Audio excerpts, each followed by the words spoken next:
Hello everyone, I'm Paul from SET English and I've got a very special event today. I'm here with Nadia Falou from OET and what we're going to be doing is having a chat about OET Pharmacy. Okay, so hi Nadia. Hi, it's lovely to be here, Paul. Nadia is the Regional Manager for Europe and Africa at OET, and she's come here today to give us some really useful information about OET for pharmacists. Obviously, the number of pharmacists is growing who are moving around into different places in the world. So because of that, more people are interested in OET. So Nadia is going to help us with that today. Is that okay, Nadia? Sounds perfect. Okay, so what I'll do is I'll hand over to you for a quick presentation, and then we can have a chat after that. Okay? Sounds great. Thank you. Hello, everyone. It's a pleasure to be here with you today to talk to you about the OET test for pharmacists. As Paul mentioned, my name's Nadia Falou. I'm Regional Manager for Europe and Africa at OET. And just through my slides today, I'm going to tell you a little bit more about the OET test, what it is, who we are and what we do, and give you some information about how you can book your test and where you can use it. So first of all, it's important to start by introducing the OET test. You may have already heard of us, but for those of you who haven't, OET is an English language test. But what makes us different is that we are designed specifically for healthcare professionals, so specifically for you. What that means is that every single part of the test is focused on healthcare and the communication skills that you will use. We are backed by research and we are majority owned by a non-teaching department of the University of Cambridge. So obviously being majority owned by Cambridge, there's a lot of research that's gone not only into the design of the test, but also the assessment and also looking at the impact that OET has had for those who've taken the test. And the purpose of what we do and the reason why the OET test was created was to create a test specifically for healthcare professionals to help you build up the skills that you will need to use in the English speaking healthcare workplace. And I think this is really important to speak about a bit more because actually healthcare professionals use unique communication skills in healthcare that are very different from how you communicate from friends in communications with friends and family to how you're speaking. For example, if you've studied English or used English at universities writing in academic texts, as healthcare professionals, you will use what we call clinical communication skills, which include showing empathy, being able to explain complex processes or information in a way that your patient can understand. And these skills are critical to patient safety and quality care. And it's because of that that at OET, we are very proud to be recognised by healthcare regulators, governments, universities, and employers all around the world. So for pharmacists, wherever you're looking to go, please do go to our website as well to see the full list. But I've put some here for you to see. If you're coming to the UK, OET is recognised by the General Pharmaceutical Council. For those of you going to Ireland, we have recognition by PSI. If you're going to Australia, you can use your OET pharmacy result there. For New Zealand and as well for Canada. So I've given an example here of Nova Scotia, but actually in Canada, OET pharmacy is accepted by all the provinces with an English language requirement. And this recognition continues to grow. So please do keep an eye on our website for any further updates.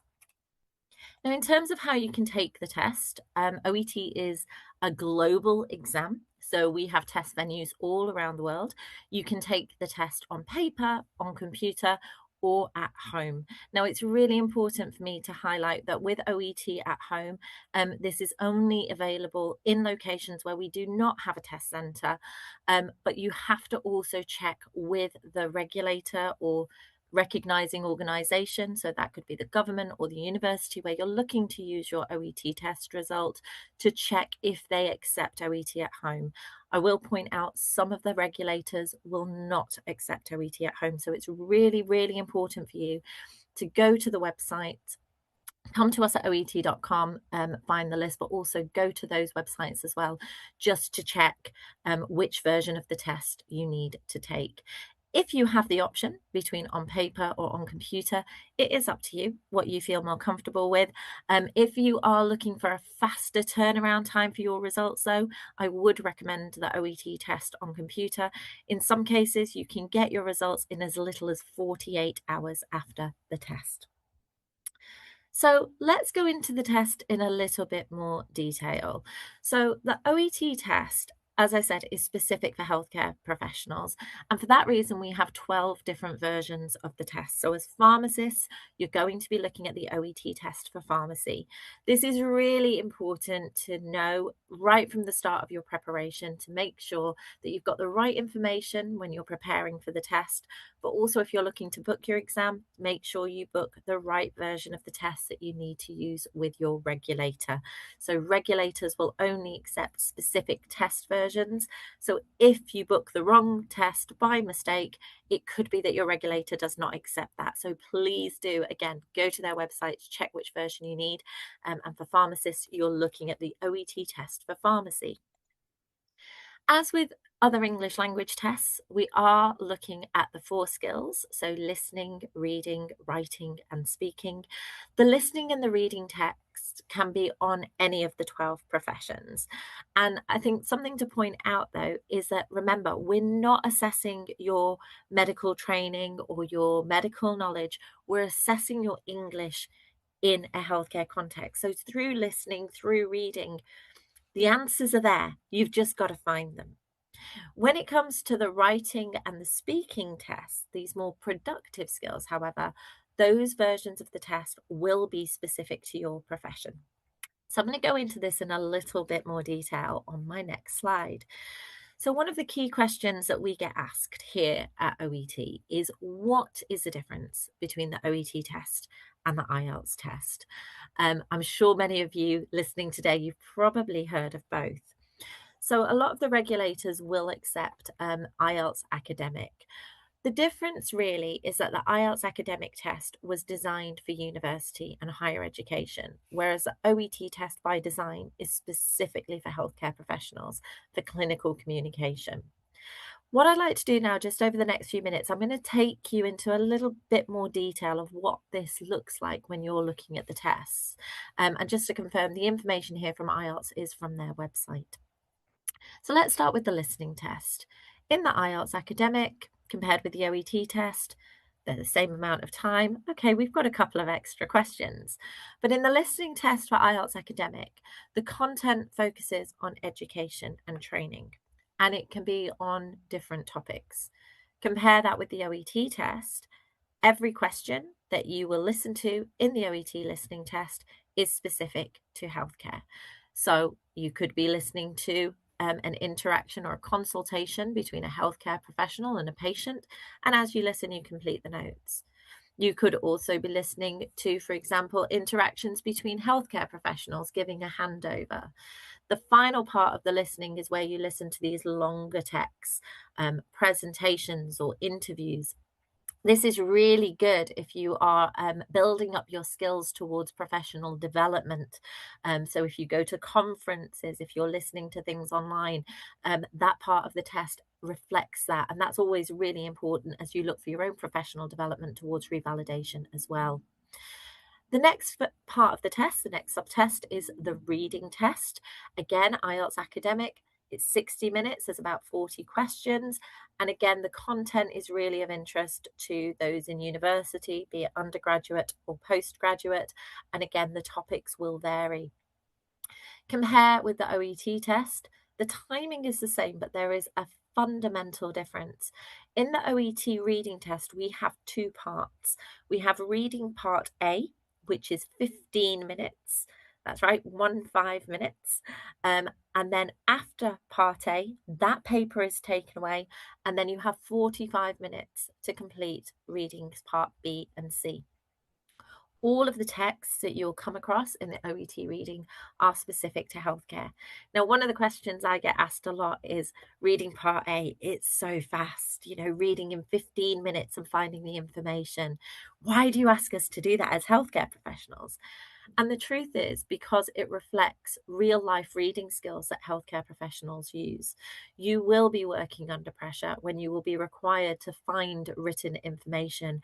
And without going too much down a teaching route, the skills you use are what we call skimming and scanning. So that's where you have to read information very, very quickly, but find the correct information you need. So you'll find that actually you apply this a lot. And certainly as pharmacists, an example I always like to give, when I get any new medication from the pharmacist, the first thing I do is look at the information sheet.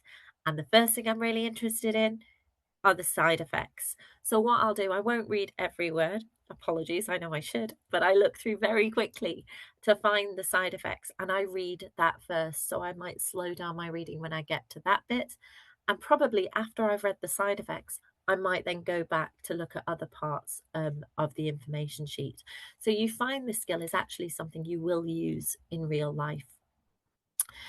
We now move over to the more productive skills. So this is the writing and speaking, and these are the parts of the test which will be specific to your profession.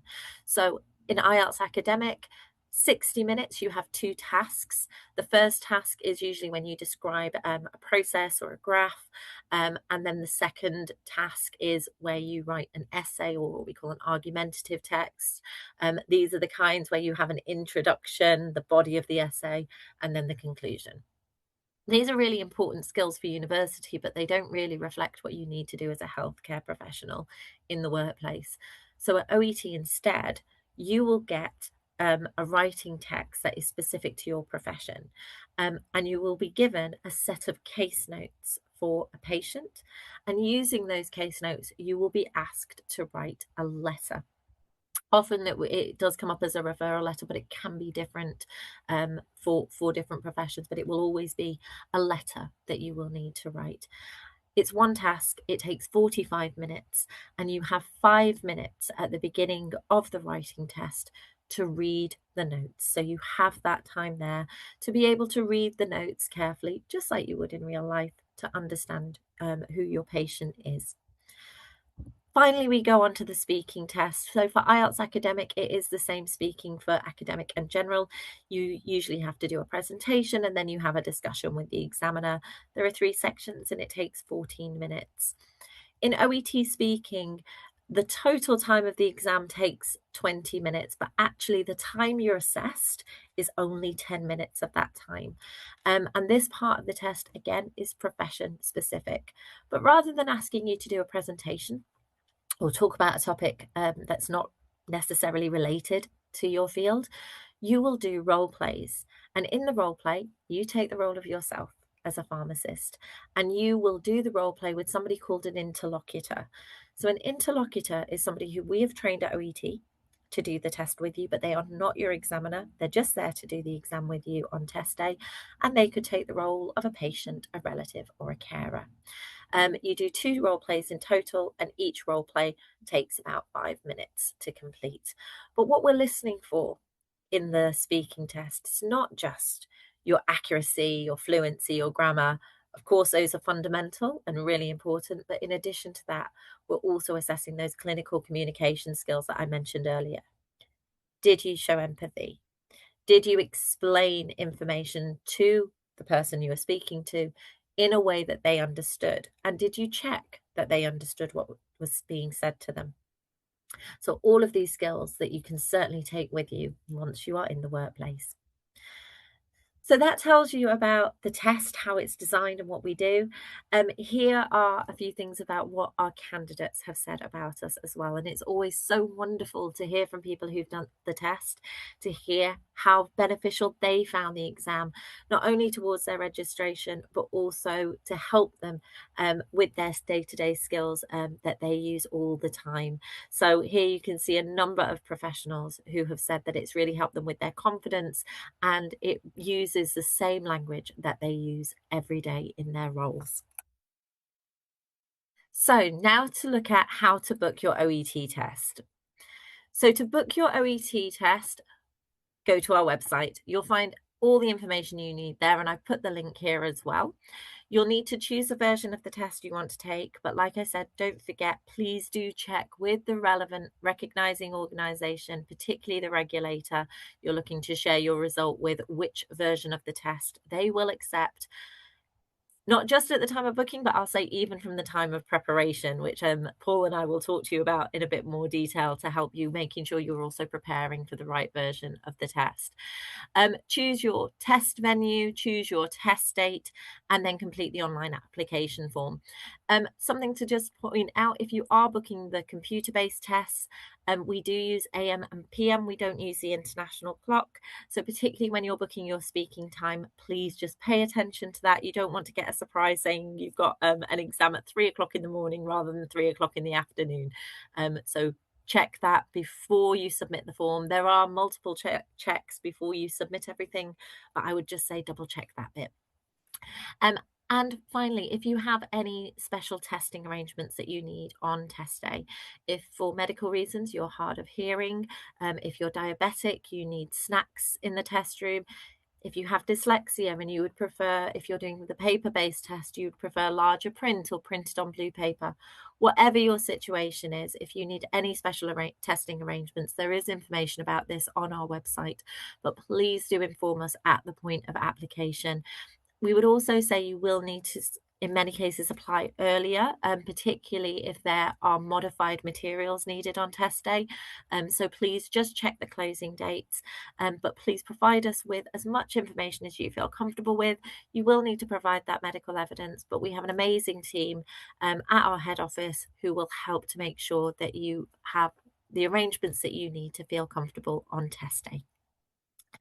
So now when it comes to scoring and results, it is really important that you check with the relevant regulator which scores they will accept. We do provide separate grades for each subtest, and generally speaking, a lot of our recognising organisations will ask for a grade B. Or a score of 350, minimum score of 350 in each part of the test. If you're comparing with IELTS, that's 7 to 7.5. Some of you will also know that as an advanced level of English. What does it mean in practice? It basically means you're an independent user of the language. So it means that you can communicate effectively with your patients and colleagues using the right tone of voice, the right register, the right type of vocabulary. There can sometimes be some inaccuracies and hesitations, okay? But when those happen, you're not changing meaning. Okay, and that's really critical to patient safety and quality care. And you can understand English in a wide range of clinical contexts. When it comes to sharing your results, you don't need to wait for any certificates to be issued by us at OET. We don't issue certificates. You don't need to go to a test venue to pick something up or wait for it to be posted to you.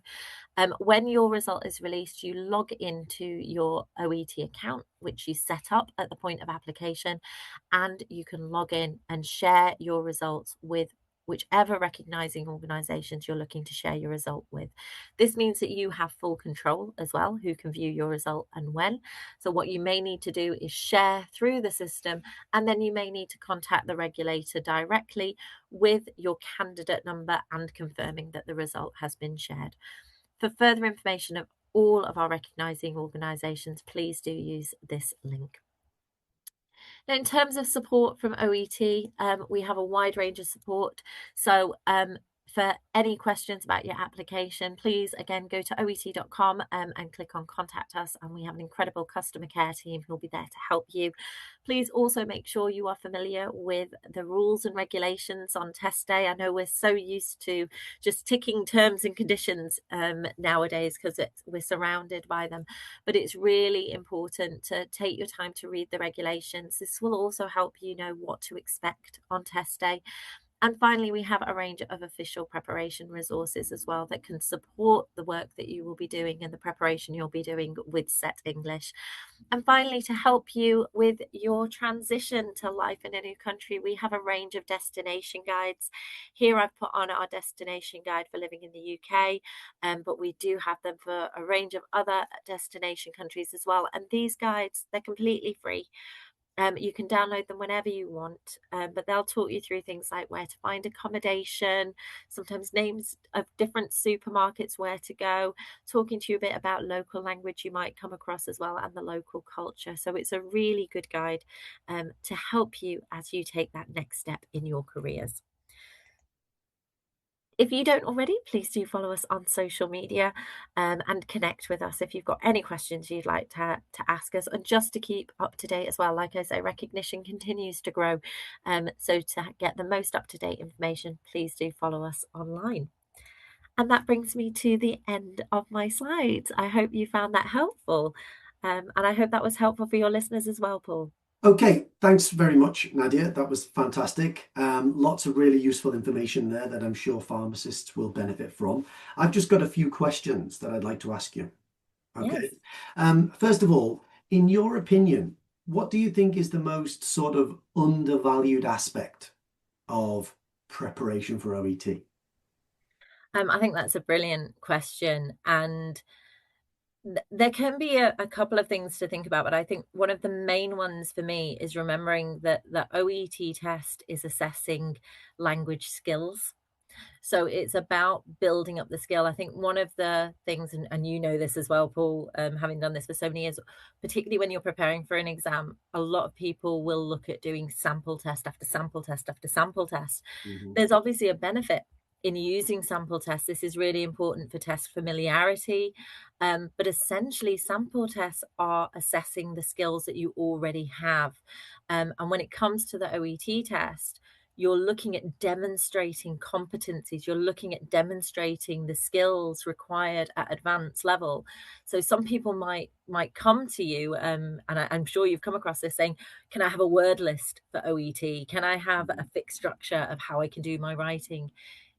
It doesn't work like that. It's looking at the language skills and building up those skills, how to read for detail, how to understand the vocabulary in context and things like that, how to, show empathy.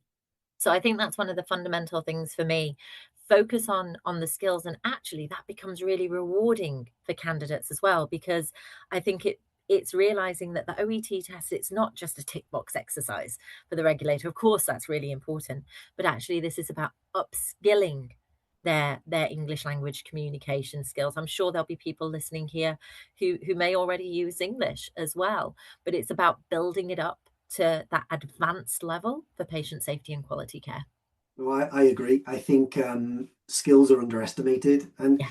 the idea of skills, if you're just coming into learning English for this exam, you're focusing very much on the exam.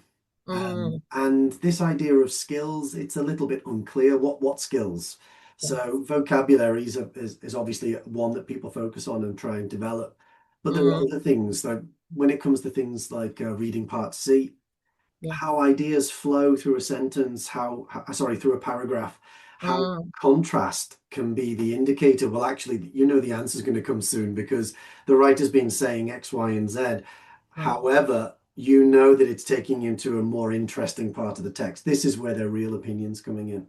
Yes. That kind of knowledge of how texts work, I think, Mm, is underestimated. And I don't want to, obviously blow our own trumpet, to use a nice English idiom, but I mm, think that that's often where students and candidates need a bit of guidance. Which yes. skills is it that they need to develop? And unfortunately, I learned, we'll talk a little bit about IELTS later, Mm, but when I was teaching IELTS a long time ago, people would be taking the test numerous times and yeah. saying, I don't know what the problem is. Yeah. And it eventually people go, oh yeah, I don't have these skills. At Mm, the beginning, it's difficult to put your finger on, but I think later on, with a good teacher, I think you yes. can learn what those skills are, and that's what we focus on a lot in our school as well. Great. So if you were speaking to a pharmacist now Mm, who's just at the beginning of their journey, let's say is living in Germany or wherever it mhm. is, and they're thinking, I'd like to go and work in the UK, what would you tell them to do immediately? So I think one of the most important things is to prepare. So that there's a lot that goes on in terms of moving to another country. There's a lot to think about, but knowing and understanding the registration process in that country is a really important place to start. So who do you need to register with? What grades do you need? And then from there, you can start to look at things like how long is it going to take? And to do that, I mean, we get asked that all the time. How long does it take me to get to the level required Mhm. by the regulators? It depends on your starting point. Yeah, So you need to understand what your baseline is now, and then through that you can start to look at, okay, well, to get to the level required, this is how much preparation I need. And I think that's where working with premium partners such as yourselves it's so fundamental, because actually um, you have that knowledge of what it takes to go up those levels, to build those skills, and actually realistically how long that's going to take. So planning that out, you've got to think as well about, your own life and things that you've got going on, how much time you can commit to building that's up that's those what I was skills going to on say. Yeah. a basis. It can be hard, but also knowing as well how long that process is going to take as well through the registration, with the regulator, how long that's going to take. I think that's really important. I think it helps manage your expectations as well. But if you have more realistic expectations, it can also help motivation. So you don't get demotivated at parts of the process, because it can be long. It can, and I think definitely being realistic is Yes. important. And we have lots of conversations with people that say, okay, I've booked OET, I just need to do a month of training, or I've booked some training. Oh, by the way, I work 45 hours a week. Yeah. And so I think starting point's obviously really important, and it's Mm, it's not that difficult to get a good level. What we normally recommend people is do one of the OET sample tests, reading and mm, listening. Do it under time conditions and be honest. Tell us what those results are, and we can give you a rough time frame. yeah. And I think because for me, reading and listening are really indicative Mm, of how long it's going to take. But then it also, in that conversation, when people are choosing training types, or they're deciding how long is this going to take, what is in your life? yeah. Are you working 4 night shifts? Do you have 4 children at home? Are you doing the housework? Realistically, how many classes can you get to? How much homework can you do? Absolutely. How many magazines and podcasts can you consume in that time? All of those things come together, and I think you're absolutely right. If you're unrealistic, you can become demoralized, and it can be disappointing if you think, "I'll just take this test. I'll, I'll probably pass," and Mm, then that expense, the time it takes to do it, and then you sort of take your foot off the accelerator, and you're not practicing as much when you're waiting for the results. I agree with you. It's all about realism. yeah. And that's the advice we give. It's not the advice people always want to hear, Yeah. I have to say. Okay, thanks for that, Nadia. That's really good. One last question. You Mm, mentioned IELTS in yeah. your presentation. Now, I guess like me, you've probably had experience of teaching IELTS and OET to healthcare Mhm. professionals. Which one did you enjoy teaching to the students more? It's a great question. What I found with OET when I was teaching that it went beyond the exam. It was more about being in a classroom for professional development. And that's what Mhm. I found completely different to any other English language test. It was really motivational. What I thought was interesting, because we used to use OET recommends a 5-step lesson plan.